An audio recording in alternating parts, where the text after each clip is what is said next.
Hello mga katsambay! For today's video day, agoy hawar matasindi oy. So today is July 23. This is to continue our short vlog last time. Nung araw na nag-interview tayo. Or today, that was the same day with this video. So this is gonna be our lunch time.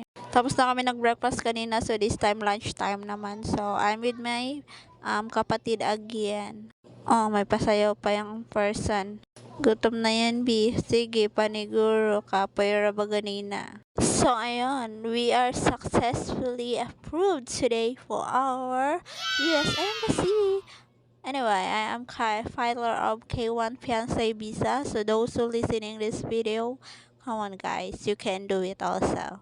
So, after nga namin kumain, nagkanta-kanta na lang mga person. Alam niyo ba, hindi na pala maganda ang panahon na to. Yung mga oras na yun, my mother won't let us to go home na. Pero well, matigas ang ulo ng menzay. Kaya ayun, may kwento ako sa inyo.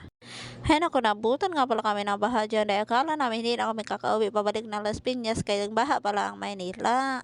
Hindi pa na ako na-inform. Oy, hey, bakit iba na yung boses ko? O, pakinggan nyo muna yung mga concert namin for a while. Hanggang sa huli palagi sa isang magandang larawan, ulit-ulit na binabanggit ang pangalang nakasanayan. As you look away when you pretend not to care, I like the dimples on the corner of your smiling way. So, ayan lang muna ng aming concert mga Zay. So, ituloy na natin yung kwento natin dahil. So, yung mga oras na ngayon, hapon na nun at di namin namalayan na yung ulan pala is tuloy-tuloy na hanggang gabi. Yes, sumabot na siya ng ating gabi hanggang magdamag. Yung ulan hindi na natapos. Akala ko normal lang. Yun pala hindi na. Kasi akala ko naman okay lang. Yun pala dahil sa tuloy-tuloy ang ulan, bumaba na pala sa labas. So, sa mga oras na nagtuloy-tuloy lang kami kumain. Pero di ko akalain na yung pagulan na yun pala aabot hanggang sa umaga. Nag-iba na rin pala. Mga oras na yan, panay tawag ng nanay ko, sabi uwi na daw kami. Pero matigas yung ulo namin. Look at this now. Umaga na nga pala, mag-breakfast na kami. Pero bigla namin nakita sa daanan pa lamang or sa mismong entrance, yung pala bumabaha na mismo sa labas ng hotel.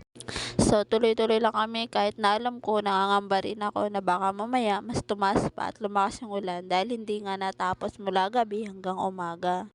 Pero yung totoo lang talaga, ang dami na nga na-stranded sa Manila nung time na yan kasi mataas na yung mga bahanan. Kaya hanggang sa pagbalik namin sa taas, na doon na kami sa room, hindi na natigil yung nanay ko kagalit sa amin pa. Naisabi ng kulit-kulit na at matigas yung ulo namin. Pero syempre yun, wala na tayong magagawa. Nangyari na, nandiyan na tayo. Hindi na natin mabago yung sitwasyon. Kahit yung ulan, di na natin mapatigil. Pero hala, sige. Dahil ginusto natin to, ituloy na natin. So, nung araw na yan, last day na namin at mag-check out na rin kami ng mga bago mag-12 in the afternoon. Alam nyo ba, hindi pa natapos yung ulan nun, tuloy-tuloy pa rin, pero kailangan na namin mag-check out. Kaya bumaba na kami bago mag-12 o'clock. And then, after namin mag-check out siguro, nag-wait kami more than 1 hour. Kasi nahirapan ako, tsaka yung agency ko na mag-book ng grab car. So, kung sino na lang yung mauna sa amin na makapag-book, edi yun. So, actually, ako yung nakapag-book yata or sila. So, yun yung nangyari. Nakapag-book naman and then hindi kinancel. Story time doon sa driver, nakatatlo na siyang booking na nakakancel. Kinakancel niya talaga kasi ang taas ng baha, mataas ang ulan, di natigil, sobra halos baha yung Manila. Baka isipin nyo sambad ng hotel ako, dyan yung sa likod ng SLEC. Ayan yung video na yung nakikita nyo, yan yung bumungad sa amin nung umagang pagising namin nang mag-breakfast kami. Tayo na nga, 12:30 PM na nga pala yung mga time na yan. So, pauwi na kami, nakapag-book na kami. Buti na lang talaga hindi ako kinancel ni Manong. Tinulungan kasi siya nung guard dun sa may hotel kung paano yung daanan at saan pwedeng dumaan na walang baha at makakaiwas. Ay, naku, buti na lang may shortcut para sa likod ng hotel. So, yun mga guys, we're safe naman nakauwi kami ng maayos. Actually, nakakatakot din sa daan. Sobrang lakas ng ulan at hampas sa sasakyan.